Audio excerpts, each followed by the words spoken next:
to move forward in arguing their case. But I'm not going to get ahead of Chairman Harrison on that. Well, how about, should South Carolina Republicans vote first in the state and Iowa, New Hampshire outdated? We are 100% committed to keeping things exactly as they are. I mean, one of the things that I've learned over the years, we're status quo when it comes to the primary system.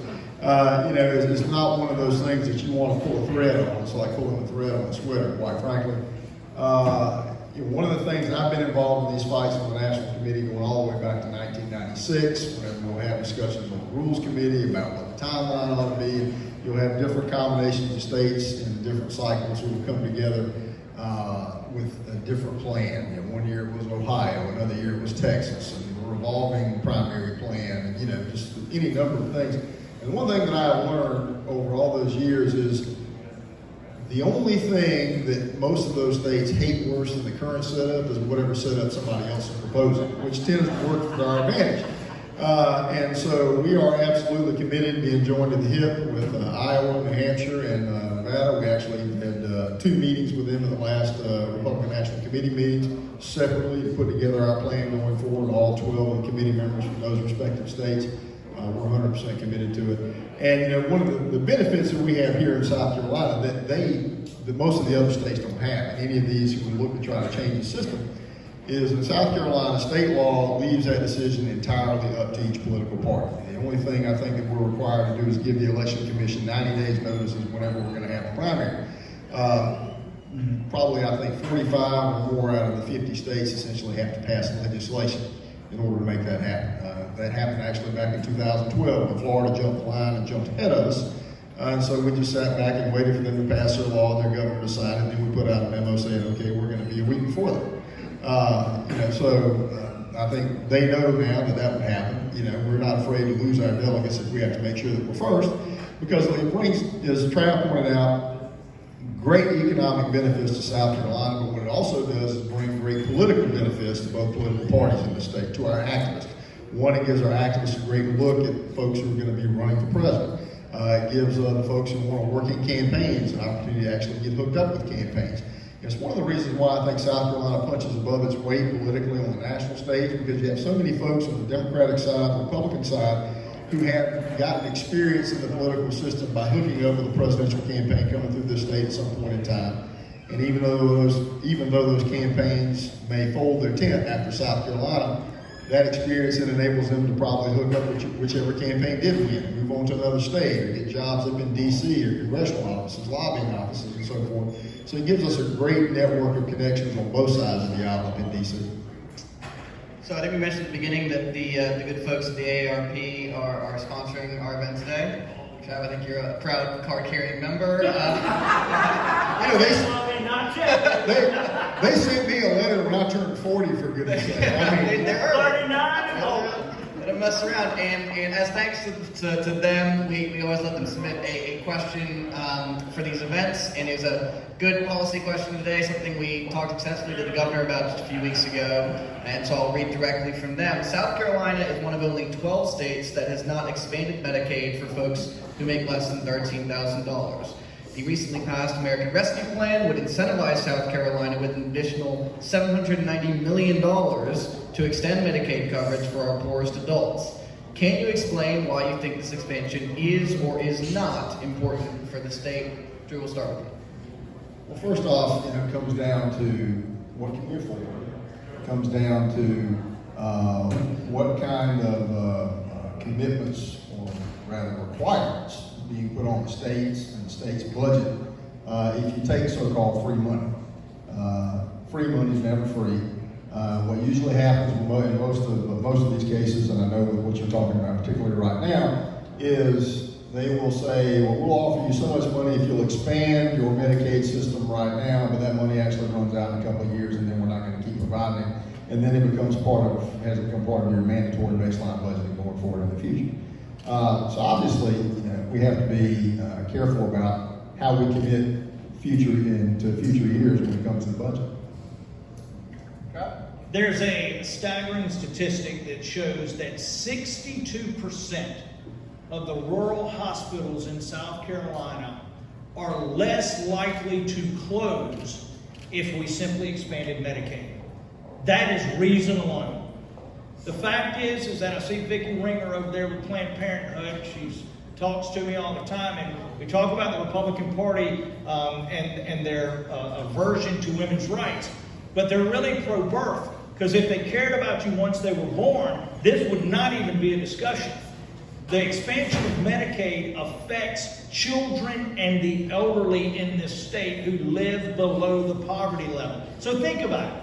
We're saving rural hospitals by doing this. We're saving children's lives, and we're saving the lives of elderly. We're pro-life if we expand Medicaid. And it is a simple no-brainer. And I do believe that, the fact is that you're either for saving people's lives or you're not. It's really that simple a question. We're going to turn back to your respective re-election campaigns, each of you that are coming up in the next, and we are going to get to both of you. I will start. I think you have to pick on him first. Actually, why don't we pick on you first? We'll give you a moment to pause.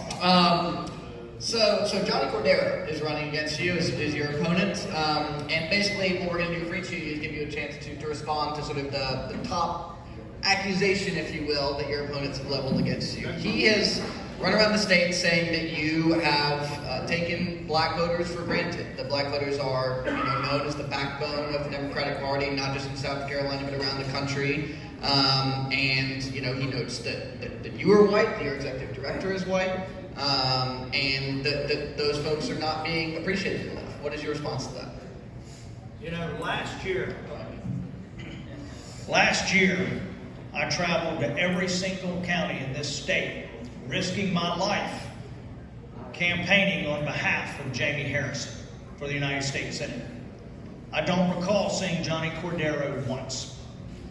In 2016, I worked for a candidate helping elect only the fourth African-American woman to the South Carolina State Senate. I don't recall seeing Johnny Cordero once. In 2008, I believe, or 10, I worked and helped elect Anton Gunn flip a Republican seat, electing an African-American in a Republican seat. I don't recall seeing Johnny Cordero once. In 2008, I campaigned across this state for Barack Obama as President of the United States, and I don't recall seeing Johnny Cordero once. The fact is that in 2020, Johnny Cordero was the chairman of the South Carolina Democratic Party's Black Caucus. As chairman of that Black Caucus, he had the opportunity and the freedom to endorse Deval Patrick, an African-American former governor, to endorse Senator Cory Booker, an African-American senator, or endorse Senator and now Vice President Kamala Harris. And he chose not to do that. And he's claiming to be the progressive in this race. He did not endorse Elizabeth Warren, the progressive woman in this race. He chose not to endorse Bernie Sanders, the father of our revolution and the progressive movement. So the fact is that I will take my record of supporting African-American candidates and working in the African-American community over Johnny Cordero's any day, anywhere, anytime. All he's got to do is show up. I think it sounds like he's been working on that speech for a while. Well, preview of the convention speech. Drew will give you a little chance to preview your convention speech too. So Lynn Woods and the upstate activists who lured him into this race and have been supporting him, have argued that you are basically not responsive to the grassroots supporters of your party, grassroots conservatives, especially in the reddest areas of this state, places like Greenville County, places like Horry County, where he has gained some traction among party activists. What's your response to that? Well, much like Trav, I spend a great deal of time traveling around the state, obviously on behalf of the party. Just in the last 7 weeks alone, I have been to 38 different county party meetings. I think Mr. Wood has been to 6 or 7. My wife has spoken at about 6 or 7 county party meetings on my behalf in the last month and a half. Is she running too? But she's not running. She always a team. That's right. It's teamwork. Well, you know, where she's been able to go and be at a meeting when I can't because I'm in another meeting on another side of the state. So the reason I mention that is, you know, it's kind of odd for somebody to pop into the state and register to vote on February 1st, never having cast a ballot here before in their lives. Know little to nothing about any of the activists, can't tell the difference between Aner and Abbeville, and think that they're ready to be the head of the largest political organization in South Carolina. You know, but as to any of the suggestions that you just mentioned that some folks in his camp have made, simple fact is, you know, you look at the results. Obviously, we couldn't have achieved the results we did in the last campaign cycle without being in touch with the grassroots activists, period. I got involved in the party over 32 years ago when I was in college and have worked with those grassroots activists in many cases for almost 30 years. They know me, they know my record, and as a result of that, on the order of about 95 members of our state executive committee out of 100 people have formally endorsed my campaign. So I'll leave it with that and their recommendations and my record, and I'll let that speak for itself. For the record here, a very quick yes or no question that he often brings We're not up. going to have to raise our hands or something like that. No, I just want to get this on the record now so there can be no question. You've been evading this question he seems to end all of his speeches with. Oh, what's the question? Have you or have you not signed non-disclosure agreements with Lindsey Graham? No, I have not. There is no non-disclosure agreement with Lindsey Graham's campaign or with Lindsey Graham or anybody associated. Let's put it this way, I have never signed a non-disclosure agreement in my life with anybody. I guess that's about as clear as I can make it. And put it to rest, I think. Drew, we'll go back to you. Former President Trump had a very unique way of communicating, but under his tenure, the Republicans lost the House, the Senate, and the White House. What grade would you give his presidency? Well, if you're talking about communications, I mean, I'm looking at what happened here, you know, here in South Carolina, again, over the course of the last 4 years that I just described a few minutes ago, you know, where we've gone in the last 4 years and the growth that we've seen since I've been chairman. And I became chairman about 4 months after President Trump was inaugurated. And the growth that we saw here in this party has been astounding. And just within this reorganization cycle that we're going through right now for this upcoming state convention, we are up 100% over a turnout from 2 years ago in terms of folks at the reorganization precinct meetings and the county convention levels across the state. That's because folks are excited. You know, and I judge the measure of success for any candidate based on how enthusiastic and excited people are about the candidate, about the campaign, about the message, because enthusiasm and excitement is what gets people to do things, what gets people to give money and be involved in what we're trying to do. You know, you can go back and look at you know, Ronald Reagan's midterm election in 1982. You can see all seats when we had the White House in it. You can look at you know, any number of other presidents. I think with the exception of George W. Bush, I think it was the only midterm where we didn't lose members of the House, I think in almost 100 years or whatever the number was. It was a long time. It was a record. Generally speaking, when you have the White House in midterm elections, you're going to lose seats.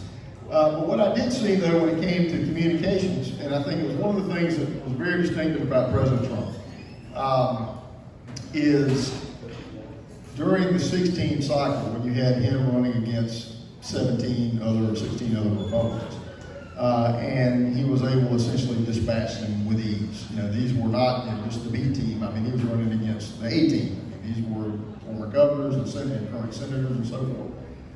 And to me, he had to attribute that to his message and how he was communicating that message. And by that I mean, first off, talking about issues that many folks in sort of the professional DC Republican beltway had ignored for a good number of years. And had moved away from where the base of the party was, and then it was like a rubber band snapping back. You know, he spoke to those issues they cared about, they responded, and the rubber band snapped back. And then on top of that, it was the way he communicated. And you know, I kind of put it this way. I mean, you could give the same speech, you know, in that campaign cycle to, you know, a Ted Cruz, a Jeb Bush, or you know, and one would, you know, and Donald Trump, and one would give it like a lawyer, one like a preacher, and Donald Trump would do it like my dad yells at the television set. You know, it was arguing with the news. It resonated with people. And they saw in him somebody who was concerned about those issues as they are, was upset about those issues as they are. And it was the broadest coalition of people that I've ever seen for any candidate in my political lifetime. And go back to your point